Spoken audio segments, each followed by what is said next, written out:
Hello friends, welcome to my channel sign UPPSC. Friends, इस video में हम discuss करने जा रहे हैं सितंबर माह की करंट अफेयर जो कि घटना चक्र पब्लिकेशन की है। अगर आप यूपी ट्रिपल एस सी 2023 का एग्जाम देने जा रहे हैं और इसके अलावा कोई भी आपका एग्जाम जो अपकमिंग है और उसमें करंट अफेयर तो आना ही आना है, तो सितंबर माह की करंट अफेयर जो है बहुत इंपॉर्टेंट होने वाली है। तो आइए स्टार्ट कर लेते हैं। इसमें पहला पॉइंट है, ड्रग्स एवं वसूली के खिलाफ लड़ने के लिए किस राज्य की पुलिस ने ऐप लॉन्च किया है। तो ड्रग्स एवं वसूली के खिलाफ लड़ने के लिए नागालैंड की पुलिस ने ऐप लॉन्च किया है और इस ऐप का नाम क्या है, तो movement against drugs and extortion in Nagaland और मेड इन नागालैंड, यानी कि नागालैंड में ही बनाया गया है ये ऐप। नाम क्या है, movement against drugs and extortion in Nagaland. Okay, Nagaland की राजधानी क्या है, सभी को पता होगी, कोहिमा। ओके, तो इतना ही याद रखना है आपको कि नागालैंड की पुलिस ने कौन सा ऐप लॉन्च किया है, movement against drugs and extortion in Nagaland, जो कि किस लिए लॉन्च किया गया है, ड्रग्स एंड वसूली के खिलाफ लड़ने के लिए। ओके, चलिए नेक्स्ट क्वेश्चन है, हरित क्रांति के जनक के रूप में प्रख्यात किस कृषि वैज्ञानिक 98 वर्ष की आयु में निधन हो गया है, और ये निधन कब हुआ है, 28 सितंबर को हुआ है। ठीक है, तो देखिए हरित क्रांति के जनक जो कि भारत में हरित क्रांति के जनक कहलाते हैं, कौन है, एम एस स्वामीनाथन, और इनका जो है हाल ही में 98 वर्ष की आयु में 28 सितंबर को निधन हो गया है। ठीक है, बात करें हरित क्रांति के जनक के रूप में, अगर विश्व की बात करें तो पूरे विश्व में हरित क्रांति के जनक कौन कहे जाते हैं, नॉर्मन बोरलॉग, जो कि मैक्सिको के थे। और अपने भारत की बात करें तो भारत में हरित क्रांति के जनक कौन कहलाते हैं, एम एस स्वामीनाथन, जिनका हाल ही में 98 वर्ष की आयु में निधन हो गया है। ओके, नेक्स्ट क्वेश्चन है, प्रथम वैश्विक हल्दी सम्मेलन 2023 कहाँ आयोजित किया गया है। तो प्रथम वैश्विक हल्दी सम्मेलन जो है 2023 का आयोजन मुंबई महाराष्ट्र में हुआ है। ओके, मोस्ट इंपॉर्टेंट है एग्जाम के लिए, याद रखिएगा, हल्दी सम्मेलन यानी वैश्विक हल्दी सम्मेलन जो है ये फर्स्ट था, जो कि आपका मुंबई महाराष्ट्र में हुआ है। मोस्ट इंपॉर्टेंट है, 27 सितंबर 2023 में। ओके, नेक्स्ट है, विश्व कॉफी सम्मेलन WCC का एशिया में पहला आयोजन कहाँ किया है, जो है 25 से 28 सितंबर के बीच। तो विश्व कॉफी सम्मेलन WCC का एशिया में पहला आयोजन कहाँ हुआ है, बेंगलुरु कर्नाटक में। ओके, याद रखिएगा, हल्दी वाला सम्मेलन कहाँ हुआ, मुंबई महाराष्ट्र में हुआ है, और कॉफी सम्मेलन कहाँ हुआ है, बेंगलुरु कर्नाटक में। और ये कौन सा संस्करण था, 5वां संस्करण था। और इसका आयोजन जो किया गया किसके द्वारा किया गया है, तो इसका आयोजन जो है ये अंतर्राष्ट्रीय कॉफी संगठन ICO और भारतीय कॉफी बोर्ड द्वारा किया गया है। ठीक है, अंतर्राष्ट्रीय कॉफी संगठन ICO और भारतीय कॉफी बोर्ड द्वारा। ओके, इसमें अगला क्वेश्चन बन सकता है कि इसके ब्रांड एम्बेसडर कौन थे। तो इसके ब्रांड एम्बेसडर कौन थे, टेनिस के खिलाड़ी हैं रोहन बोपन्ना, इनको इसका यानी कि कॉफी सम्मेलन का ब्रांड एम्बेसडर बनाया गया था। ओके, अगर बात करें इसकी थीम की, तो थीम क्या थी इसकी, सर्कुलर अर्थव्यवस्था और पुनर्योजी कृषि के माध्यम से स्थिरता। ओके, यानी जो कॉफी सम्मेलन हुआ है इसकी जो थीम थी वो क्या रखी गई थी, सर्कुलर अर्थव्यवस्था और पुनर्योजी कृषि के माध्यम से स्थिरता। ठीक है, और इसका जो है इस संस्करण का शुभंकर किसे चुना गया था, तो शुभंकर का क्या था, इसका कॉफी स्वामी। ठीक है, चलिए अगला पॉइंट है, विश्व पर्यटन दिवस 2023 की मेजबानी किस देश द्वारा की गई है। विश्व पर्यटन दिवस 2023 की मेजबानी जो है ये सऊदी अरब द्वारा की गई है। मोस्ट इंपॉर्टेंट है, विश्व पर्यटन दिवस मेजबानी कौन किया, सऊदी अरब ने किया। विश्व पर्यटन दिवस कब मनाया जाता है, 27 सितंबर को। मोस्ट इंपॉर्टेंट है एग्जाम के लिए। ठीक है, विश्व पर्यटन दिवस कब मनाया जाता है, 27 सितंबर को। और इसकी थीम क्या है इस बार की, तो पर्यटन और हरित निवेश। विश्व पर्यटन दिवस की थीम क्या है, पर्यटन और हरित निवेश। मोस्ट इंपॉर्टेंट है। चलिए अगला पॉइंट है, वीरांगना दुर्गावती टाइगर रिजर्व को किस प्रदेश का 7वां टाइगर रिजर्व घोषित किया गया है। तो आपसे क्वेश्चन यही पूछा जा सकता है कि वीरांगना दुर्गावती टाइगर रिजर्व कहाँ है। तो ये कहाँ है, मध्य प्रदेश में, और इसे क्या किया गया है, 7वां, यानी मध्य प्रदेश का 7वां टाइगर रिजर्व घोषित किया गया है। किसे, वीरांगना दुर्गावती टाइगर रिजर्व को, जो कि मध्य प्रदेश में है। ठीक है, यह किन अभ्यारण्यों को मिलाकर बनाया गया है, तो यह जो है 2 अभ्यारण्यों को मिला के बनाया गया, कौन सा, नौरादेही अभ्यारण्य और रानी दुर्गावती अभ्यारण्य। ओके, चलिए अगला पॉइंट है, world leader for piece and security award 2023 के लिए किसे चुना गया है। तो world leader for piece and security award 2023 के लिए माता अमृतानंदमयी देवी को चुना गया है। ठीक है, अमृतानंदमयी देवी जो है और किस नाम से जाने जाती हैं, तो ये अम्मा के नाम से जाने जाते हैं। ये इंपॉर्टेंट है, याद रखिएगा। ठीक है, यानी कि माता अमृतानंद देवी जो है ये अम्मा के नाम से भी जाने जाती हैं, और इन्हें world leader for piece and security award 2023 के लिए चुना गया है। ओके, नेक्स्ट है, वर्ष 2024 के लिए किस भारतीय फिल्म को ऑस्कर के लिए भारत की आधिकारिक प्रविष्टि के रूप में चुना गया है। तो 2024 के लिए भारतीय फिल्म कौन सी है जो कि ऑस्कर के लिए चुनी गई है, ये है 2018 everyone is a hero. 2018 everyone is a hero, most important है।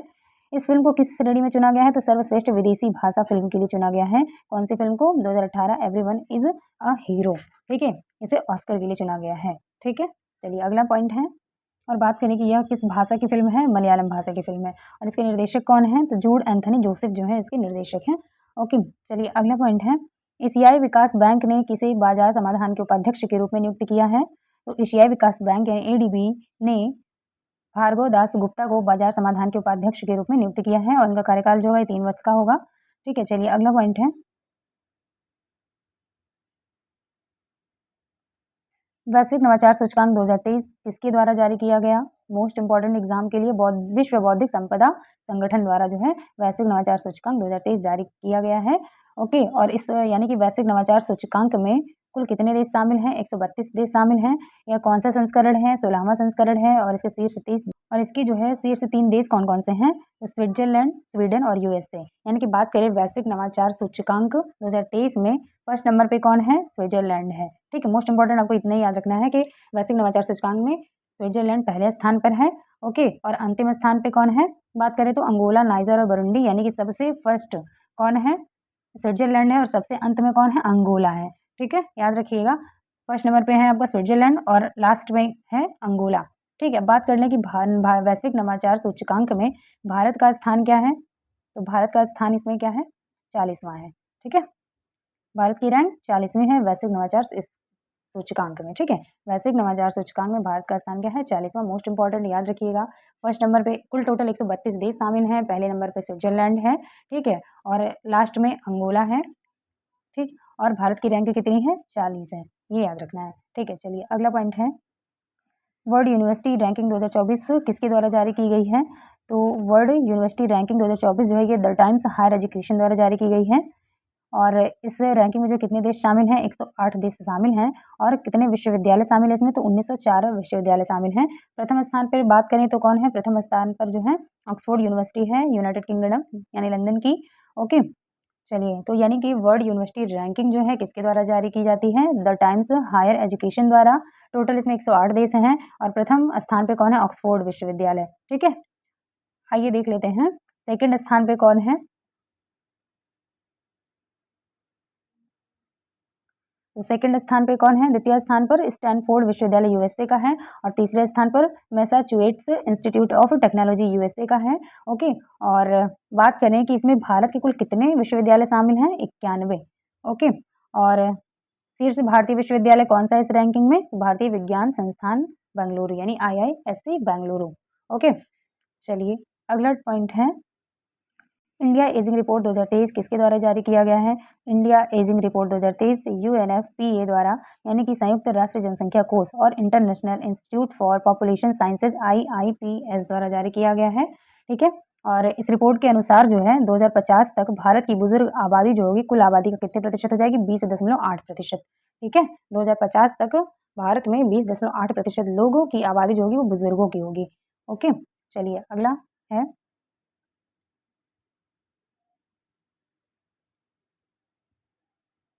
भारत में पहली बार ग्रीन अमोनिया का आयात किस पत्तन के माध्यम से किया गया है? तो भारत में पहली बार ग्रीन अमोनिया का जो आयात है वो वीओ चिदम्बरनार पत्तन तमिलनाडु द्वारा किया गया है और यह आयात जो है किसके लिए किया गया है? तो Tuticorin alkali chemical and fertilizers limited द्वारा किया गया है और ये जो ग्रीन अमोनिया का आयात है किस देश से किया गया है? तो मिस्र से किया गया, ये इंपॉर्टेंट है। ठीक है, मिस्र से किया गया है। ओके, पहली बार जो है ग्रीन अमोनिया का आयात मिस्र से किया गया है। किस पत्तन के माध्यम से किया गया? तो वीओ चिदम्बरनार पत्तन तमिलनाडु से किया गया है। ओके, नेक्स्ट है, किस ब्रिटिश प्रधानमंत्री के युद्ध कार्यालय को लग्जरी होटल के रूप में लॉन्च किया गया है? तो ये कौन है? विंस्टन चर्चिल हैं। ओके, यानी विंस्टन चर्चिल जो कि ब्रिटिश प्रधानमंत्री थे, इनके युद्ध कार्यालय को लग्जरी होटल के रूप में लॉन्च किया गया है और यह होटल जो है कहाँ लॉन्च किया गया है? ये लंदन यानी यूके। ओके, और इस कार्यालय को किसके द्वारा लग्जरी होटल के रूप में लॉन्च किया गया? तो हिंदुजा ग्रुप और रैफल्स होटल्स एंड रिजॉर्ट्स द्वारा किया गया है। ओके, आपको इतना याद रखना है कि विंस्टन चर्चिल के जो कि ब्रिटिश प्रधानमंत्री थे, इनके युद्ध कार्यालय को जो है लग्जरी होटल के रूप में लॉन्च किया गया है यूके लंदन में। ओके, नेक्स्ट है, अगला मोस्ट इंपॉर्टेंट टॉपिक है, विश्व रेबीज दिवस कब मनाया जाता है? मोस्ट इंपॉर्टेंट है, विश्व रेबीज दिवस जो है 28 सितंबर को मनाया जाता है और इसकी बात करें थीम की, तो इस दिवस की थीम क्या है? थीम है all for one, one health for all. ठीक है, all for one, one health for all, ये विश्व रेबीज दिवस जो कि 28 सितंबर को मनाई जाती है इसकी थीम है। Okay, all for one, one health for all. Okay, और विश्व रेबीज दिवस का ये कौन सा संस्करण था? 17वां संस्करण था। ओके, और बात करें कि इस दिवस की जो पुण्यतिथि है ये किस व्यक्ति की पुण्यतिथि जो है की स्मृति में ये दिवस मनाया जाता है? Louis Pasteur. ठीक है? चलिए अगला है, हाल ही में किस क्रांतिकारी की 116वीं जयंती मनाई गई है? 28 सितंबर 2023 को। तो भगत सिंह की जो है 116वीं जयंती मनाई गई है और इनका जन्म कब हुआ था? 28 सितंबर 1907 को हुआ था। ओके, नेक्स्ट है, एक टी20 इंटरनेशनल मैच में 300 से अधिक रन बनाने वाली विश्व की पहली टीम कौन बनी है? तो नेपाल बनी है, ठीक है? यानी नेपाल जो है एक टी20 इंटरनेशनल मैच में 300 से अधिक रन बनाने वाली विश्व की पहली टीम बन गई है। ओके, चलिए आगे देखते हैं।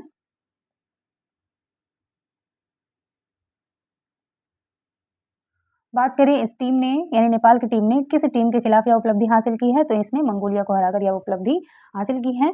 ओके, और अगला है, बात करें 13वां हिंद प्रशांत सेना प्रमुखों का सम्मेलन कहाँ आयोजित हुआ है? 26 सितंबर 2023 को। तो 13वां हिंद प्रशांत सेना प्रमुखों का जो सम्मेलन है, ये कहाँ आयोजित हुआ है? नई दिल्ली में, इम्पोर्टेंट है, याद रखिएगा। ओके, नेक्स्ट है, सितंबर 2023 में चर्चा में रहा पीईटी 46 क्या है?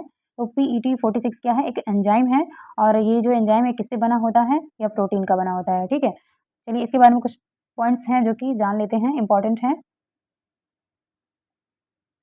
तो बात करें कि पीईटी 46 एंजाइम जो है इसका उपयोग किसके लिए किया जाता है? तो पीईटी 46 एंजाइम का उपयोग जो है ये समुद्री और स्थलीय प्लास्टिक को नष्ट करने हेतु किया जाता है। मोस्ट इम्पोर्टेंट है, याद रखिएगा। पीईटी 46 एंजाइम को समुद्री और स्थलीय प्लास्टिक को नष्ट करने हेतु किया जाता है। ओके, नेक्स्ट है कि पेट का पूरा नाम क्या है? तो पेट का पूरा नाम है पॉलीथीन टेरेफ्थलेट। ओके, पेट का पूरा नाम है पॉलीथीन टेरेफ्थलेट। ओके, तो आई होप फ्रेंड्स आपके लिए क्लास बहुत ही इंपॉर्टेंट होने वाली है और नेक्स्ट वीडियो में हम नेशनल इवेंट्स को कवर करेंगे, राष्ट्रीय घटनाक्रम को। तो मिलते हैं नेक्स्ट वीडियो में। अगर आपको क्लास अच्छी लगी हो तो please do like share and subscribe my channel. Thank you.